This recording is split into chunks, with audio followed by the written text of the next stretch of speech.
You walk out of that shop. You said thanks weirdly. You know you did. And for the next 3 hours, you're sure the cashier is still thinking about it. That they noticed your awkward voice. Your weird hands. You know that feeling?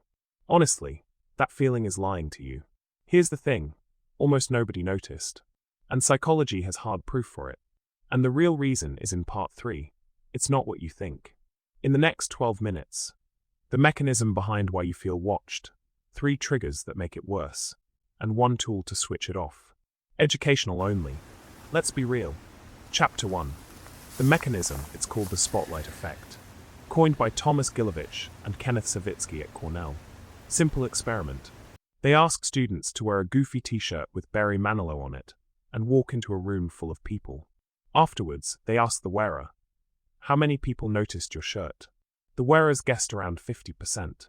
Reality? 23% noticed. Less than half. You think you're under a spotlight. You're not. You're under a regular light like everyone else.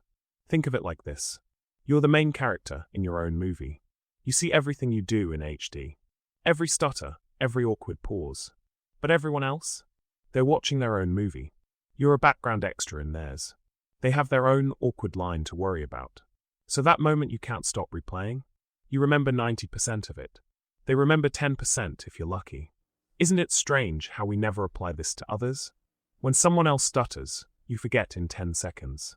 But when you stutter, you think they'll remember for a week. Right. Chapter 2.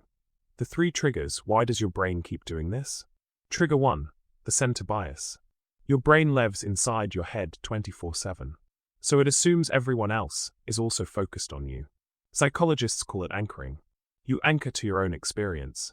Example. You enter a classroom late. You feel everyone stares.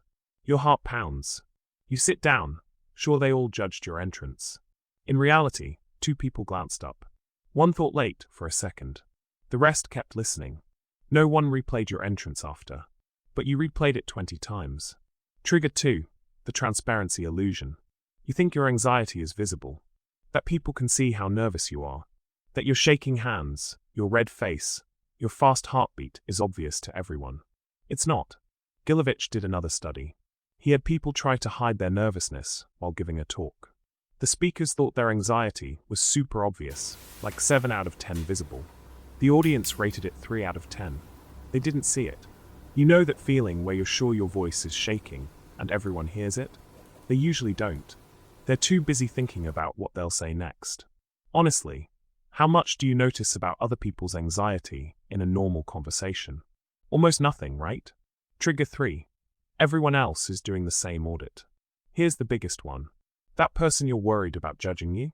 They're worried about you judging them. That cashier you thought judged your thanks. She was thinking about whether she sounded rude. That guy at the party who you think thought you were boring?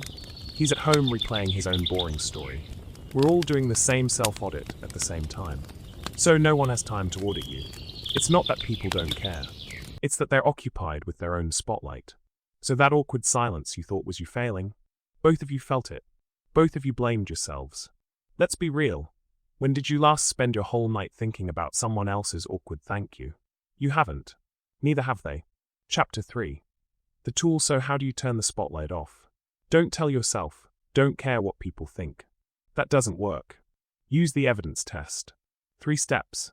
Takes 60 seconds. Step 1. Name the story. Your brain says, they all noticed and thought I'm weird. Don't argue. Just label it.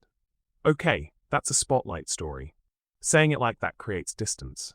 It's not a fact. It's a story your brain made. Step 2. Run the evidence. Ask 2 questions. 1. What did I actually see? Not what I felt, what did I see?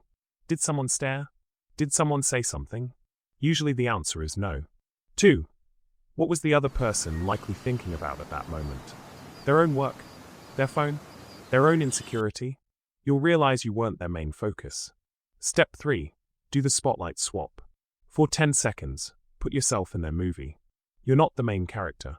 You're the guy who said thanks and left. That's it. Scene over for them. Try it next time. When you leave a shop, you feel weird. Immediately do, label, evidence swap. Don't wait till 2 a.m.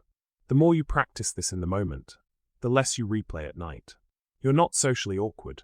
You're just a person whose brain thinks it's on stage when it's actually in the crowd.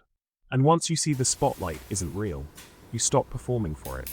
If this made you feel a bit lighter, like and subscribe to Overthought. Share this with someone who thinks everyone is watching them. They need this more than you think.